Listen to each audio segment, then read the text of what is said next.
Hi everyone, Aaron here for Zollotech, and today Apple released iOS 17.4 Beta 1 re-release and 17.4 Public Beta 1. This update has a new build number, also has some changes and updates from the first beta, so we'll talk about that in a moment, but you can see the overall size was 431.5 megabytes on my 15 Pro Max, and Apple did not release an update for iPad or anything else. They did release an AirPods Max update today to version 6A324, as well as watchOS 10.4 Beta 1 and macOS 14.4 Beta 1 yesterday. Now, as far as the build number, let's take a look at that, then we'll talk about what's new. So we'll go to Settings, then we'll go to General, then About. The build number is 21E5184K. The previous build of Beta 1 ended in the letter I. So this has been updated a little bit, and we also have a new modem update, at least in the 15 Pro and Pro Max. The prior version was 1.54.00, now it's 1.54.01. So we have a little bit of an update there. Now we know with iOS 17.4, one of the biggest updates, of course, if you live in the European Union, is the ability to use sideloading, different changes throughout, as well as NFC payments and more. But one thing they've changed this time actually has to do with your web browser. Now we know we can change default web browsers, and the first time you go into Safari, if you're in the United States, you won't see a difference. However, if you're in a different country and you go into it, you'll actually see an option that says about your default browser. And it says with iOS, you have a choice in your default web browser. By changing the default, you can control which app opens when you open a website link. Now you could do this before, but now it's giving you a splash screen with this, and it says you can change the default web browser at any time in settings. Then it actually gives you a choice. This is very similar to what they had to do before with things such as Windows. We've seen this before, where they have to give you a choice in the European Union as to what browser to use. So you have all of the different browsers listed here, all of the major ones. You have Brave, DuckDuckGo, Opera, Firefox, and others, and you can set default browsers elsewhere, such as Arc Search that I'm using right now. And this is sort of an AI-based one I showed yesterday in a different video. Also, one thing to note about the EU updates is I tried to actually see if I could get it to show up on this device, which is set to one of the European Union countries, and it doesn't show. It knows that it's in the United States based off of GPS location info. So that's something that unfortunately doesn't work here, and it doesn't seem that there's a workaround for it just yet. So I'll show you some more of that a little bit later, but the first thing that's changed as well is a new live activity. If we go into the clock and we go into our stopwatch and tap Start, swipe home, we have a new live activity for stopwatch. Press and hold, we can see it there. We can restart it and just stop it or then close it. So it's not a huge update, but it's something that's in Beta 1. Additionally, tvOS is actually referencing code to something called HomeOS. And this was actually mentioned by Aaron P613 on Twitter or X. And you'll see tvOS 17.4 code references mysterious HomeOS. So that's something maybe that will control our home instead of using the Home app. We'll have something entirely new with a HomePod with a screen on it or something completely different. That's long been rumored, but it's just something that's actually in the code of this version and the first beta version as well with tvOS. Now there's also a new splash screen for messages the first time you go into it, at least there was for me. And this actually has to do with businesses. So it says get updates you request from trusted businesses, opt out at any time, or chat with businesses directly. So if you haven't spoken with a business, whether that's Apple or someone else, you probably won't see that just yet. Also, something else new that I didn't mention in the initial What's New video for the Beta 1 is if we go into the Wallet app, and within Wallet, if you're using the cash card that's here, now that's not available everywhere, but you'll see there's a new option to use Apple Card with Safari Autofill, and it says set up virtual card number. So you can actually set up a virtual card number to use this in Safari where Apple Pay is not accepted.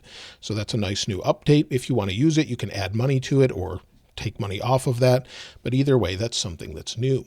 Now there's a lot of new things in this update, such as emoji, so I showed that before in messages, and there's some new ones with a phoenix, a lime, mushroom, a head turning left to right, a head nodding up and down, a broken chain, different family icons, motorized wheelchairs, manual wheelchairs, and they're facing right.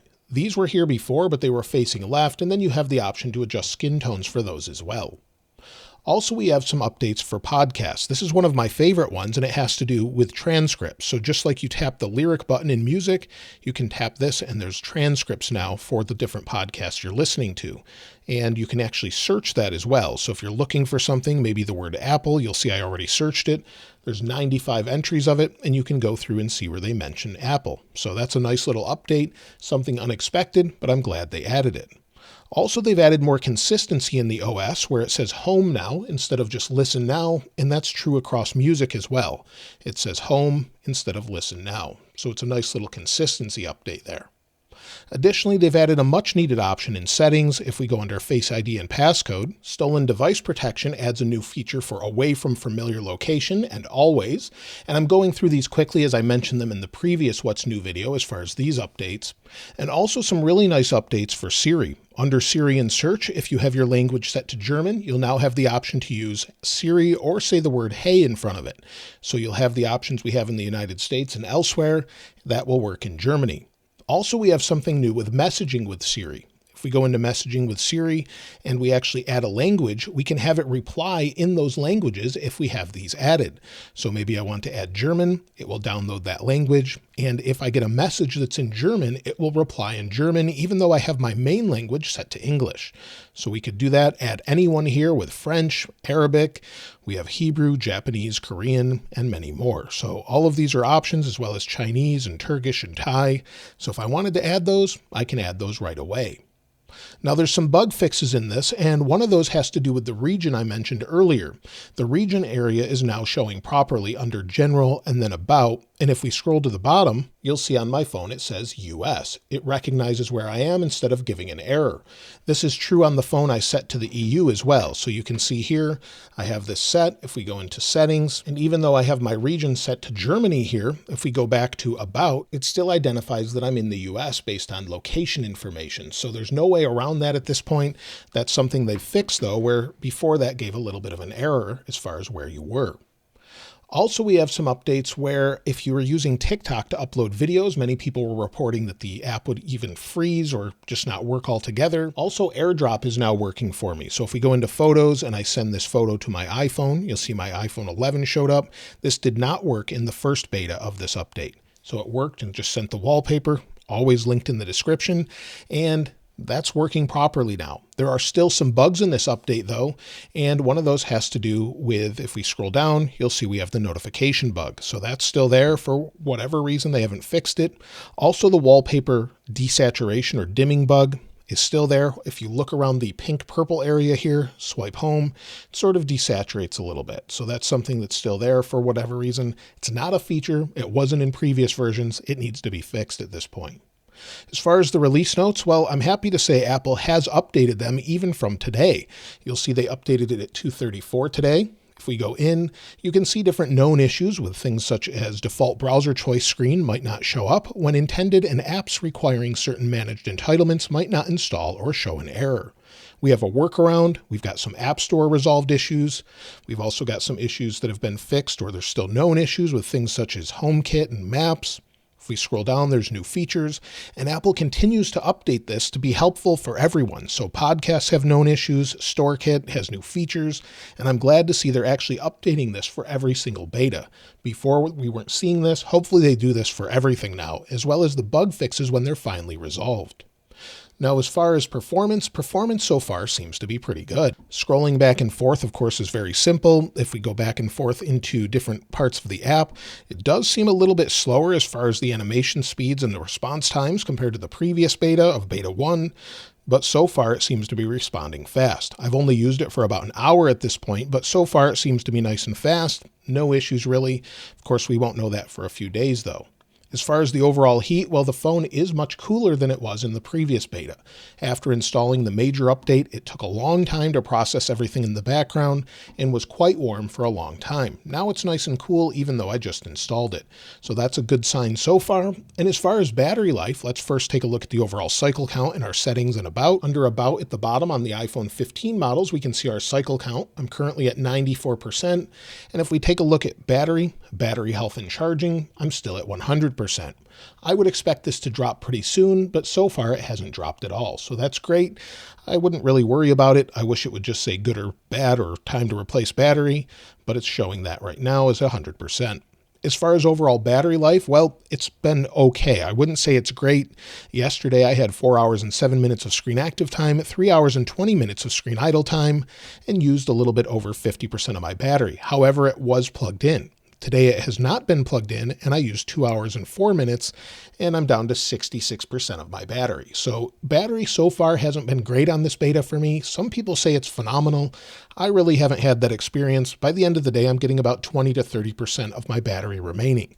So hopefully it improves this time around. Again, this takes a few days to notice, and we'll have to talk about it on the weekend follow-up to see if it actually gets any better. Now, if you're wondering if you should install iOS 17.4 Beta 1 re-release or Public Beta 1, if you're on the original developer Beta 1, definitely install this update. You'll see it when you go to check for it.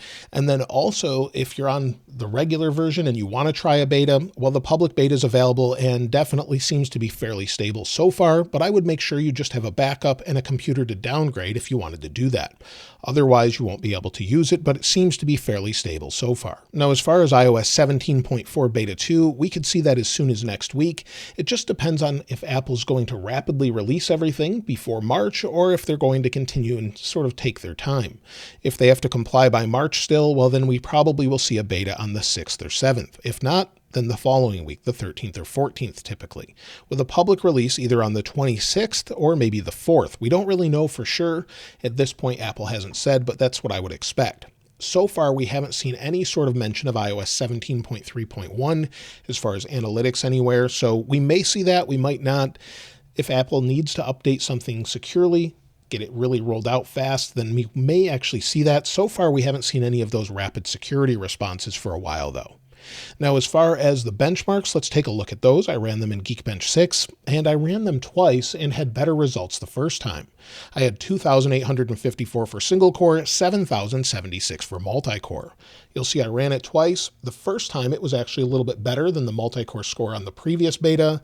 The single core score was slightly lower. So at this point, I wouldn't really expect much of a difference as far as performance, but again, this can improve after a few days when it's done processing in the background. So that's pretty much everything with iOS 17.4 Beta 1 re-release and Public Beta 1. If you've found anything else, I'd love to hear from you in the comments below. If you'd like to get your hands on this wallpaper, of course, I'll link it in the description like I normally do. And if you haven't subscribed already, please subscribe. And if you enjoyed the video, please give it a like. As always, thanks for watching. This is Aaron. I'll see you next time.